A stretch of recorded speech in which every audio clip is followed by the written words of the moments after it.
Hello, and thank you for joining us from our studios in Israel. Coming up in today's newscast, the Obama administration condemns the Israeli outpost bill, U.S. hate crimes skyrocket after Trump's victory, and the UN plays host to an anti-BDS conference. I'm Aaron Porras, here with the latest news in Israel.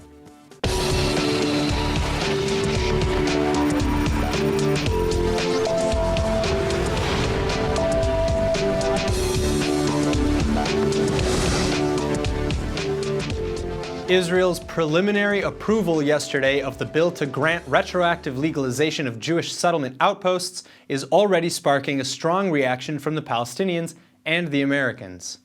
White House officials describe the measure as troubling and say it amounts to a de facto annexation of disputed land.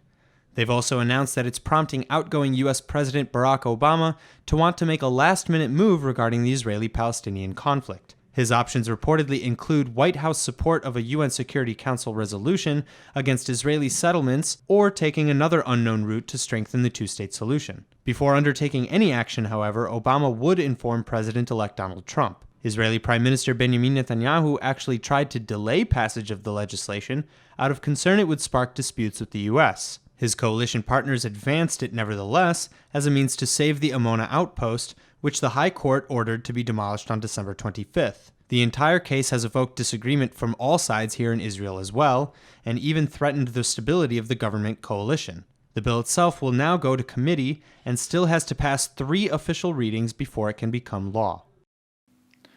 Addressing the annual Jewish Federations of North America via video link, Prime Minister Netanyahu called on President Barack Obama to refrain from new peace initiatives during his final weeks in office.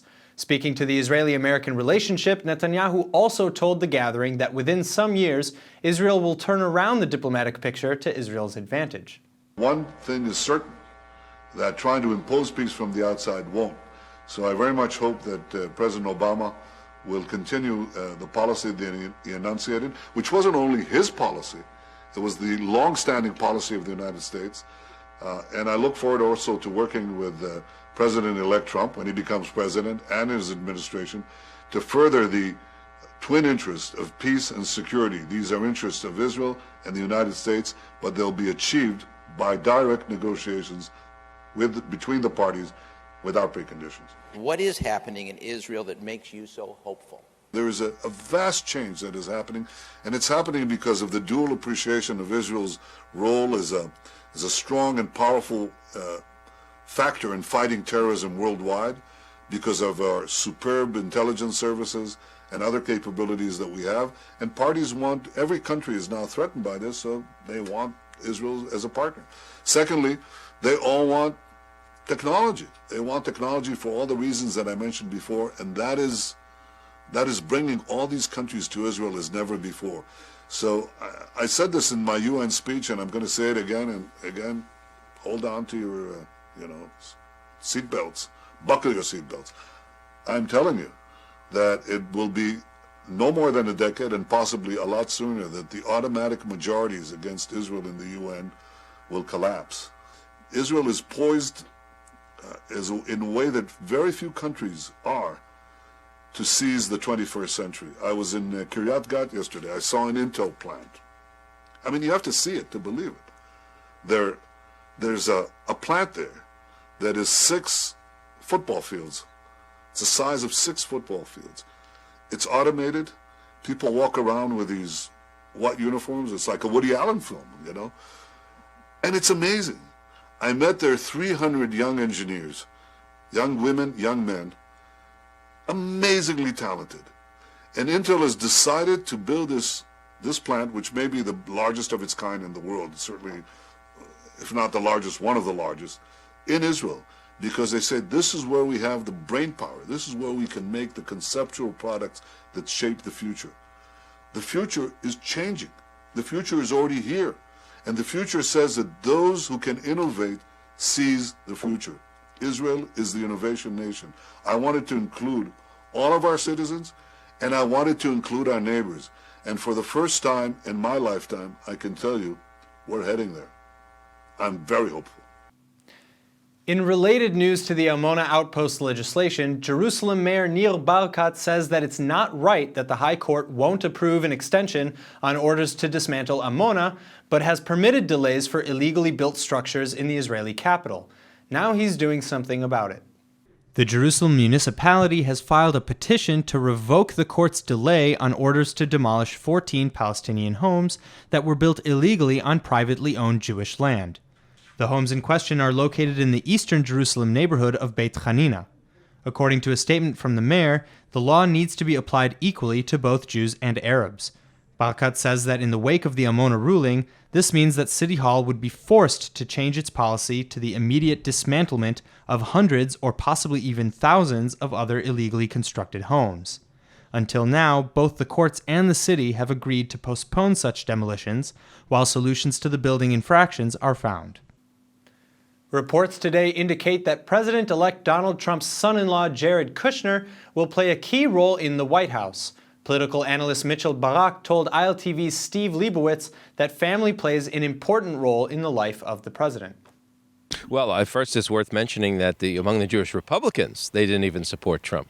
So he got very little financial and monetary support. Sheldon Adelson was the only real financial supporter from the Jewish community? Yeah, but certainly not in the amounts that he's given in the past and without the enthusiasm, and only infused it in the last, week or few weeks of the election. So there was not strong support by even the organized Republican Jewish community and organizations and the real funders. So, it will impact it because he was popular, and this we found, both in Israel and in the U.S. He's popular among religious and, ultra-Orthodox American Jews, but the vast majority of the Jewish community, which is, secular, unaffiliated, reform, conservative, are liberal. Liberals are, flabbergasted by many of the things he said and opposed to his style and his demeanor and some of the things he said. So I think there will be a day of reckoning or a day of coming to the table that they'll have to come to terms with President Donald Trump. And how are they going to do that to the best of their ability? Trump has mentioned himself that he has a Jewish grandson. He has a Jewish son-in-law, Jared Kushner. His daughter is married to a Jew. Will that have any impact at all? Will that be felt, do you believe, during this presidency? Well, I think it will be felt because the family of every president is influential to that person, both in their daily lives and what they discuss. In public life, will he be seen out there? Well, I think the family will be seen. And remember, presidents, he's not, one of the things Trump has done very well with, it's meeting people, feeding off of people, understanding the pulse of what people want to hear through Twitter, through reality television. And he's going to find that the White House is a very enclosed place where you don't have a lot of contact with people, so he will have to rely on family and friends to kind of give him information. And that will include his Jewish daughter and Jewish son-in-law. And it seems that his son-in-law did play quite a pivotal role as a very, very trusted advisor, as a family advisor and someone as a sounding board who helped him, at every stage of this campaign from beginning to end. Will it affect, the Jewish community? When we see it, for a long time, whether it's a Democrat in the White House or a Republican, the most important measure of someone's importance in Washington is whether they get invited to the White House Hanukkah party and whether they can eat jelly donuts in the White House. So I think we'll still see that, and maybe not just one night, but they'll expand it to even a second one. If you were to take a guess at what Donald Trump will do the day after he takes office, he has said that one of the things he will do is cancel the Iran deal. Another thing that he will do is begin the process of moving the embassy from Tel Aviv to Jerusalem. He has the support of both houses of Congress. He's going to put in his own people in the State Department, one would assume, and want to make a real change. Are those two items that you could see actually happening in those first days of the presidency? Well, I think every president, and certainly the vice president-elect, said it in his acceptance speech, is that they're humbled when they're elected, and being elected leader of that magnitude is sobering for anyone. Even someone who's been around Washington and even someone who's been vice president has been in that room, or secretary of state. So coming from literally nowhere politically to being the head of the government and the president of the country, he's going to find very quickly that there are some very, very weighty decisions. And what works on Twitter doesn't necessarily work in the world and work in the White House and work in policy. And, for every action, there's a repercussion somewhere in the world. For every, action that the U.S. takes, there's a reaction somewhere, and he's going to have to gauge that and see how does that happen and how does that affect other things. So where I think his intentions are good and his intentions are to do these things, he's going to see what does that involve. You can't just cancel treaties. You can't just, change the rules in the middle of the game. I'll bring you back to Netanyahu in '96 when he ran, when he said he would not hand over the final parts of Hebron in the Oslo Accords, that he would cancel the Oslo Accords. Well, guess what? He didn't cancel the Oslo Accords, and he was the person that handed over the hills of Hebron. The leading candidate to become the Secretary of State in the Trump administration says that the incoming president may not get to deal with the Iran nuclear agreement until ISIS is defeated. Former New York Mayor Rudy Giuliani also told the Wall Street Journal that the deal with Iran can be eliminated by executive order of the president. That deal is over with the present president. The next president can disavow it as a matter of law like that. And should he? Well, either he should, or he should use that power to renegotiate it, letting them know, I don't have to live by any of this. I mean, none of this is binding on me, because he never got the votes. Obama had even a second way he could have done it.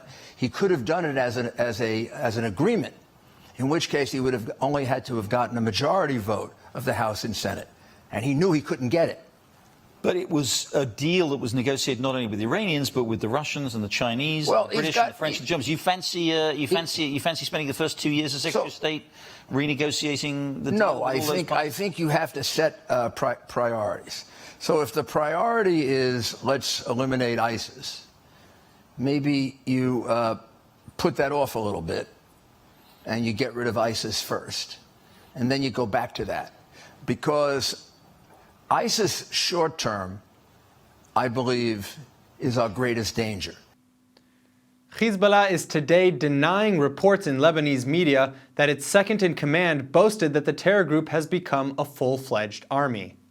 The Arabic-language As-Safir newspaper cited Hezbollah Deputy Secretary General Sheikh Naim Qassem as saying his forces have become a trained army who no longer need to rely on guerrilla tactics. But the Shiite group's press bureau is insisting that these claims were never made. The denial comes amid rising controversy in the organization's home nation, Lebanon, where the terrorists have a divisive presence. In recent days, images were widely shared on social media of a Hezbollah military parade in Syria, where it battles opposition fighters on behalf of the Assad regime. The terror faction has been the most powerful armed force in Lebanon since the Lebanese Civil War between 1975 and 1990, and it basically operates as a state within a state. The United States formally recognized Hezbollah as a terror group in 1995, and Hezbollah regularly and openly violates UN Security Council Resolution 17-1. This is the resolution that ended the 2006 war with Israel and requires the full disarmament of all armed groups in Lebanon. If you or someone you know has ever been worried about their sleep, whether it's snoring or sleep apnea, you may want to listen closely to our next guest. Gilad Glick is the CEO of Itamar Medical, and he joins us here today to talk about an incredible new home diagnostic device. Gilad, thank you so much for coming. Thanks for having me. All right. So first of all, what is this device? It is the WatchPad. Yeah, WatchPad is the world's, I would say, simplest sleep apnea diagnostic device that is medical grade and recognized by the American Association of Sleep Medicine for being accurate and professional diagnostic tool. So, okay, now how exactly does it work then? You know, what's different about it? Well, it's brilliant, and I'm biased, of course, but most sleep apnea diagnosis is based on airflow measurement. It's looking at the flow of air coming out of your lungs through the nose out and counting the amount of time there is a stop in breathing during the night. Of course, it's very cumbersome. You need facial interfaces, you need all kinds of probes. The big innovation of Watchby that it does everything from a single finger, yet it's as accurate as a full sleep diagnostic lab, as if you went to the hospital for a polysomnography. So, and you know, this has been under construction for like 20 years, I understand, or under development rather. The invention was almost 20 years ago, yeah. It's done, actually, one of the inventor is Professor Peretz Lavi, which is the head of the Technion, Israeli Technion today. Okay. And yeah, since then we've been in clinical studies and regulatory submission and marketing the product around the world. That's amazing. What inspired this innovation? You know, why the sleep apnea? Right. So the sleep apnea is a big disease. It's impacting roughly 25% of the adult population in the Western countries. And the means of diagnosing it so far has been complicated. You had to go to a hospital, be admitted, you know, wear your pajamas, go to the sleep lab. It's cumbersome. So the diagnosis rate was very low. Just few percentage of the general population that is sick actually been diagnosed. That device does it at home. You take it, and it's just a watch and a probe, and the next morning you're formally diagnosed, or not, depending on your disease, for your sleep apnea. So, all right, so let me hear a few more numbers. You know, what are some of the results that you've already gotten back from this device? You know, what are early numbers and statistics? Right, so we're present around the world. We know that sleep apnea is an epidemic proportion disease. As I said, 25% of the adult population, it's enormous. 80% of them are undiagnosed. Those are formal numbers out of the various associations. The reason is that it's difficult to diagnose it. Our mission is to get all those people diagnosed as needed. So then, okay, so what was the alternative? You said you have to physically go to the hospital under a normal diagnosis. Right. The gold standard is go to the hospital, admit yourself for overnight sleep test. It's called polysomnography. Get hooked up to many complex devices, and the next morning get your diagnosis. That's the gold standard. We're replacing it with a home-based device that is as simple as a watch. But it's still medical grade. It's not one of those gadgets that you buy over the internet. It's recognized, it's reimbursed, and it's, you know, you can get a prescription for your therapy based on the diagnostic of this device. Okay, and this is like covered by most medical insurance plans and things like this. Is just a normal diagnostic tool that you go into the hospital and you can ask for. Right, it's a prescription device. You need a doctor to prescribe it, and then it's fully covered by Medicare, and I would say most commercial carriers in the US and around the world. All right, so what does it cost? I suppose I should ask. It costs you as much as asking your doctor. As your insurance. So they will cover it. It should be covered under any major insurance policy. Right. All right, and you can only you can't just order it at home. No, I can't. It's a prescription device. Yeah, it's a medical grade prescription device. It's very accurate. It's not dangerous. It's not invasive. You just wear it, but it's very accurate. And the insurance company want to make sure expensive tests. It is expensive for them, not for the patient. Are prescribed by physicians. Very interesting. All right. What else is kind of coming out in the market right now? You got any new products that we should know about as well? Right. I would say more focused. The device is very good. It's really approved and cleared and tested and validated. What we are focusing on is the cardiology market. So I told you, quarter of the adult population suffer from sleep apnea. Well, 2/3 of cardiac patients suffer from sleep apnea. Most of them are undiagnosed. Not only that, it was proven that sleep apnea deteriorates your cardiac disease. So big mission of ours now is to address that market. If you're a cardiology patient, you want to be tested for sleep apnea and get your therapy, which is a CPAP usually. That will improve dramatically your cardiac care. Oh, wow. And then, well, that's incredible. Well, thank you so much for coming in, and I hope everybody gets the word out on this. I mean, it sounds like a very important device. Right. Ask your doctors for sleep apnea and ask for Watchby. All right. Well, thank you so much for coming in. Thank you very much. Take care. Excellent. Turning now to the U.S., where civil rights groups say there's been a dramatic rise in hate crimes and race-related incidents since Republican President-elect Donald Trump won the election last week. According to the Southern Poverty Law Center, which monitors hate groups, there have been more than 400 acts of violence or harassment since Americans went to the polls on November 8th. What we're seeing is that the bulk of these crimes are aimed at immigrants and Muslims. There are also very many anti-Black hate crimes. But the truth is, when you look at the whole picture, these are hate crimes or simply hateful incidents, something less than a crime, aimed at virtually every minority, minorities of any kind, essentially anyone who is not white and Christian. It really has been something to see. The 2015 FBI report on hate crimes has just been released, showing an overall 7% increase in incidents.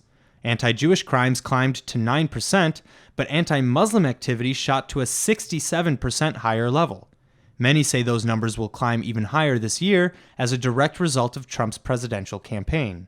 The bottom line reality is that Donald Trump has stoked the fire. For 18 months, the man has been attacking minorities around this country, saying incredibly ugly things about them, and in fact, encouraging violence against protesters at his own rallies. Trump's critics also argue that he promotes divisiveness in other sectors. They point out that he said he hates some journalists, but, quote, wouldn't kill them, unquote, as Russian President Vladimir Putin reportedly has. And then they said, he's killed reporters. And I don't like that. I'm totally against that. By the way, I hate some of these people, but I'd never kill them. Another example, some say, is when Trump suggested that gun rights activists could stop his Democratic rival Hillary Clinton from nominating liberal justices to the Supreme Court. If she gets to pick her judges, nothing you can do, folks. Although the Second Amendment people, maybe there is, I don't know. He later drew condemnation for many of his comments about his predecessor, President Barack Obama. We have a divided country, folks. We have a terrible president who happens to be African American. There has never been a greater division, just about, than what we have right now. Trump's critics also accuse him of courting support from far-right groups like the KKK, particularly by openly questioning President Barack Obama's U.S. citizenship. I think that Donald Trump has created a political space for the radical racist right. He has made it at least quasi-respectable for these people to express their really hateful and bigoted and frankly un-American opinions in public. So in a sense, Trump has kind of wiped out the taboos about this kind of racist speech. The appointment of Stephen Bannon as Trump's chief strategist amid claims that the media executive holds anti-Semitic and racist views illustrates the likelihood that these allegations against the president-elect won't be dissipating anytime soon. By placing a champion of white supremacists a step away from the Oval Office, what message does Trump send to the young girl who woke up Wednesday morning in Rhode Island afraid to be a woman of color in America? It's not a message of healing. If Trump is serious about seeking unity, the first thing he should do is rescind his appointment of Steve Bannon. Rescind it. Don't do it. Think about this. Don't do it. Hundreds of pro-Israel activists gathered at the United Nations to attend a special anti-BDS forum hosted by Ambassador Dani Danon. Danon said that his goal is to put stopping BDS at the top of the UN agenda and put an end to the boycott movement. This video was released following that conference. Never before have so many people gathered to declare the unanimous support for the state of Israel. I see a lot of young people in the room. You are the Iron Dome of the state of Israel. The era of the quiet Jew, the timid Jew, the ghetto Jew is long over. We celebrate Israel, and that is what we will tell the world.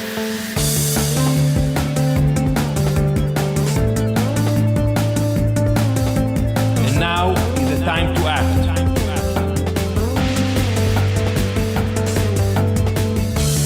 Now is the time to make a difference.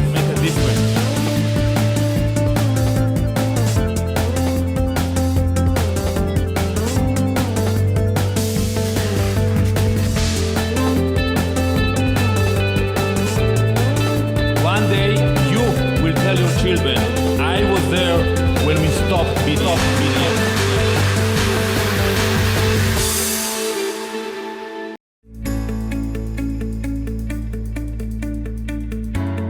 Masad is home to the widest variety of immersive international experiences for Jewish young adults 18 to 30. Find the right study abroad internship, service learning, or Jewish studies program to help you grow as a person, a professional, and a leader, while also developing a robust global professional network that includes Israelis and Jews from around the world. And now for our Hebrew word of the day. As Thomas Fuller once said, our next word of the day costs nothing, yet many pay dear for it. That word is filgun, which means a compliment or praise.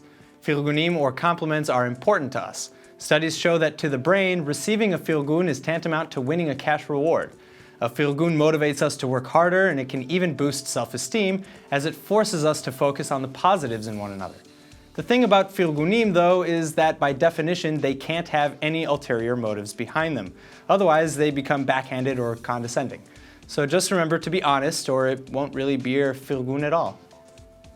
All right, now let's take a look at the weather forecast. ILTV's weather forecast is sponsored by Adopt a Savta, taking care of Israel's lonely Holocaust survivors. The weekend is here and temperatures should be pretty pleasant. Tonight should be partly cloudy with a low of 57 or 14 degrees Celsius. Expect temperatures to climb a little bit over the weekend as they peak on Saturday with highs of 84 or 29 degrees Celsius. All right, everybody, that's it for today's news. Today's exchange rate is 3.85 shekels to the American dollar. Remember to sign up for our daily newsletter at iltv.tv. Thanks for watching and see you tonight.